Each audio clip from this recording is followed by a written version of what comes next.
നാഗഴിമതിയുടെ ചന്ദ്രൻ. പുളി കർണൻ, നെപ്പോളിയൻ, ഭഗത് സിംഗ്, ഇവർ 3 പേരും നമ്മുടെ ഹീറോസ്. ഇതൊക്കെ ഒരു പുളി തന്നെ. ആഘോഷേ നീ വന്ന പോലെ എന്താ സാർ? നിനക്ക് കുഴപ്പമൊന്നുമില്ലല്ലോ?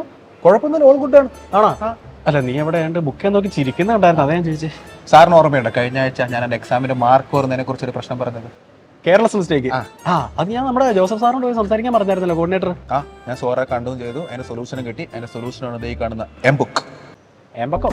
എംബുക്ക് അല്ല, എന്റെ എംബുക്ക്. കാണിച്ച് എം ബുക്ക്. ഓ, എം ഫോർ മിസ്റ്റേക്ക് ബുക്ക് അല്ലേ? അങ്ങനെ വേണമെങ്കിൽ പറയാം. പക്ഷെ ഞാനിട്ടിരിക്കുന്നത് എന്റെ മണ്ടത്തരം ബുക്ക് എന്നാണ്. കാരണം എന്റെ മണ്ടത്തരമാണല്ലോ കേരളസ് ആയിട്ട് വരുന്നത്. അത് ശരിയാ, നിന്റെ മണ്ടത്തരം കൊണ്ടാണല്ലോ ഈ കേരള മിസ്റ്റേക്ക് ഒക്കെ പറ്റുന്നത്. എന്നിട്ട് ജോസഫ് സാർ എന്നാ പറഞ്ഞേ? ഈ കെയർലെസ് മിസ്റ്റേക്കിനെ നമുക്ക് മുഴുവനായിട്ട് ഒഴിവാക്കാൻ പറ്റത്തില്ല. പക്ഷെ ഒരിക്കൽ വന്ന കെയർലെസ് മിസ്റ്റേക്ക് പിന്നീട് വരാണ്ടിരിക്കാൻ വേണ്ടി നോക്കാൻ പറ്റും. ഓ, അതായത് നിനക്ക് വന്ന ഈ സില്ലി ആയിട്ടുള്ള കെയർലെസ് മിസ്റ്റേക്സ് എല്ലാം കൂടെ എഴുതി വെക്കാനായിട്ടുള്ള ഒരു ബുക്ക് അല്ലേ? എക്സാക്ട്ലി. പക്ഷെ ഇവിടെ ചെറിയൊരു വെറൈറ്റി ഉണ്ട്. ഈ മിസ്റ്റേക്സ് ഒക്കെ നമ്മൾ എഴുതി വെക്കുന്നത് നമ്മൾ ഓർത്തിരിക്കാനുള്ള രൂപത്തിലായിരിക്കും എഴുതി വെക്കുന്നത്.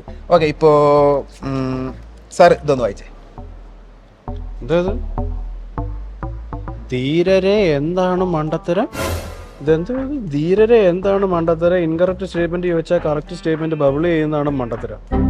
ഇതെന്തോടെ ഇത് എഴുതിയത് എങ്ങനെയാണ്, വായിക്കേണ്ടത് അങ്ങനെയല്ല. പിന്നെ അങ്ങനെ കാണിച്ചു തരാം. ധീരരെ എന്താണ് മണ്ടത്തരം? ഇൻകറക്റ്റ് സ്റ്റേറ്റ്മെന്റ് ചോദിച്ചാൽ കറക്റ്റ് സ്റ്റേറ്റ്മെന്റ് മാർക്ക് ചെയ്യുന്നത് മണ്ടത്തരം. അതുകൊണ്ട് നമ്മൾ ക്വസ്റ്റ്യൻ പേപ്പറിൽ ഇൻകറക്റ്റ് എന്ന് കണ്ടു കഴിഞ്ഞാൽ അപ്പൊ തന്നെ ഒരു വാരയൊക്കെ ഇട്ട് വെക്കണം. അപ്പൊ നമുക്ക് പിന്നെ തെറ്റി പോകത്തില്ല. ഓ, അപ്പൊ എനിക്ക് ഇതുപോലെ ഓർത്തിരിക്കാൻ വേണ്ടിയാണ് ഈ സിനിമ ഡയലോഗ് വെച്ച് ചെയ്തേക്കുന്നത്. പിന്നെ അതെ, ഇതൊന്ന് വായിച്ചു നോക്കിയാൽ എനിക്ക് ജോസഫ് സാറിൽ നിന്ന് കിട്ടിയ കണ്ടന്റാണ്. ഇതാ ജോസഫ് സാർ പറഞ്ഞ കെയർലെസ് മിസ്റ്റേക്ക് നമുക്ക് തീർച്ചയായിട്ടും ഒഴിവാക്കാൻ പറ്റും. നമ്മളോട് ശ്രദ്ധിക്കേണ്ട കാര്യം, ഒരിക്കൽ പറ്റിയ മിസ്റ്റേക്ക് ഇനി ആവർത്തിക്കായിരിക്കും പ്രത്യേകം നോക്കണം.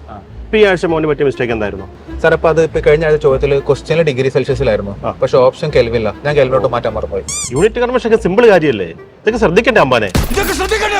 സാർ അമ്പാനല്ല സാർ, ആഘോഷ് ശശി. ഈ ആഘോഷേ ഇതൊക്കെ ശ്രദ്ധിച്ചാലേ നമുക്ക് റിസൾട്ട് വരുമ്പോൾ ആഘോഷിക്കാൻ പറ്റുള്ളൂ. ഇല്ലെങ്കിലോ?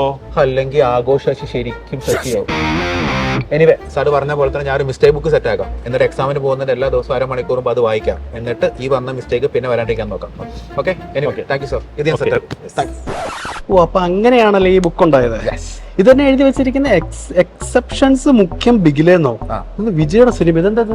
എന്നെ സാർ, ഈ കെമിസ്ട്രിക്കാരുടെ മെയിൻ പരിപാടിയാണ് എല്ലാം പഠിപ്പിച്ചു കഴിഞ്ഞിട്ട് അവസാനം കുറെ എക്സെപ്ഷൻസ് പഠിപ്പിക്കും. കൃത്യമായിട്ട് അത് പരീക്ഷയ്ക്ക് ചോദിക്കുകയും ചെയ്യും. അപ്പൊ അത് എനിക്ക് എപ്പോഴും മാറിയപ്പോ അതുകൊണ്ട് എക്സെപ്ഷൻസ് മുഖ്യം ബിഗിലേ ശ്രദ്ധിക്കണം. കൊള്ളാം. എടാ, പരീക്ഷ തുടങ്ങുന്ന സമയം ഇത് പിടിച്ചേ, അതൊക്കെ വാങ്ങിക്കാത്ത വെച്ച് അങ്ങോട്ട് പോകും. ഇന്ന് A+ മേടിച്ച പാല ബേക്കേഴ്സ് കൊണ്ടുപോകും. കാനിനാലും മതി. 10 രൂപയുടെ പഴംപൊരി പരിപാടി തീർക്കാം.